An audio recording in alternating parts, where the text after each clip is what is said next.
Parce que maintenant, c'est la chronique de Pierre-Emmanuel Barré. Oh, non. Pierre-Emmanuel Barré. C'est plus rien dit. Mais quelle tannée. Tais-toi, Daniel. Oh, Barré. Arrête, tais-toi, Daniel, maintenant. Bonjour à tous, bonjour Frédéric. C'est ça, ouais. Aux États-Unis, on compte 97 armes à feu pour 100 habitants. 2 800 000 personnes ont trouvé une arme sous leur sapin. 10 728 Américains ont été tués par balle en 2012. Et Lady Gaga est encore passée au travers. On est dans une mer de noir. Mais rassurez-vous, on fait tout ce qu'on peut pour que vous passiez une bonne journée sur France Inter. Alors voilà 15 jours, nous fêtions la Journée internationale pour la paix. L'occasion de faire le bilan de cette belle initiative. C'est raté. C'est raté. Cet échec lamentable m'apparaissait être une belle opportunité pour rédiger une chronique recensant les plus grands fiascos de l'année 2012, et ils sont nombreux, à commencer par le nouveau style rétro-rock de Daniel Morin. Malheureusement, mon psy m'a interdit toute rétrospective et m'a conseillé d'entamer l'année sur un ton plus léger, et j'ai donc choisi un axe joyeux s'il en est, puisque j'ai essayé de vous dénicher quelques bonnes raisons de ne pas vous suicider en 2013.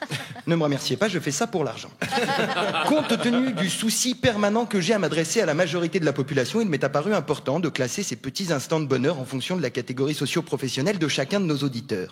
Du clochard marseillais qui nous écoute, le transistor posé sur son cubi, à Arnaud Lagardère qui, en glissant sur sa dignité qu'il avait laissée par mégarde aux toilettes, est retombé sur son poste de radio et s'est branché sur notre station.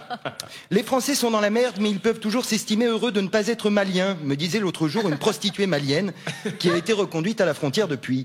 Et elle avait raison, si on creuse un petit peu, tout va bien. Si vous êtes à Guantanamo, que vous nous écoutez entre deux noyades forcées, dites-vous que certes, vous allez bientôt mourir, mais que l'État américain prendra intégralement en charge le coût de vos funérailles. Si vous êtes un SDF dans le métro parisien, que chaque jour la solitude vous pèse un peu plus, que personne ne daigne vous parler, rassurez-vous, la pauvreté en France a augmenté de 10% en 10 ans, 2 millions de Français sont en situation de pauvreté extrême. Ami clochard, tu n'es pas seul, on arrive. Si vous êtes chômeur ou retraité, que vous êtes angoissé par tout ce temps qui vous est accordé, ne paniquez pas, dirigez-vous sereinement la 6, profitez de la toute nouvelle version de L'amour est dans le pré avec des vrais morceaux de conneries à l'intérieur. Asseyez-vous dans votre canapé, buvez une bière premier prix, vous êtes bien.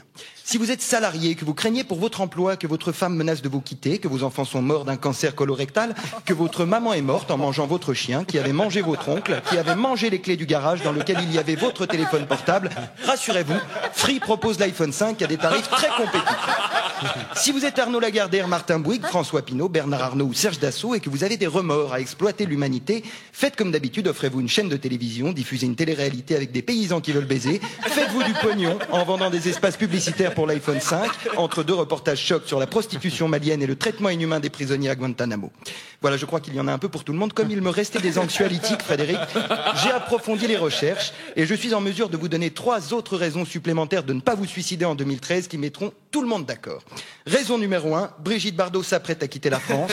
Si elle part vraiment, ce sera la première grande réussite du quinquennat Hollande. Raison numéro 2, peut-être qu'en 2013, Philippe Bouvard va être débranché. Raison numéro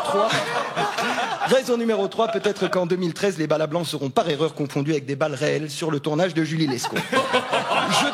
Je termine avec un chiffre, Frédéric, 19 760. 19 760, c'est le nombre non exhaustif de bonnes raisons de se suicider avant février. Ce sera l'objet d'une prochaine chronique. Merci de m'avoir écouté.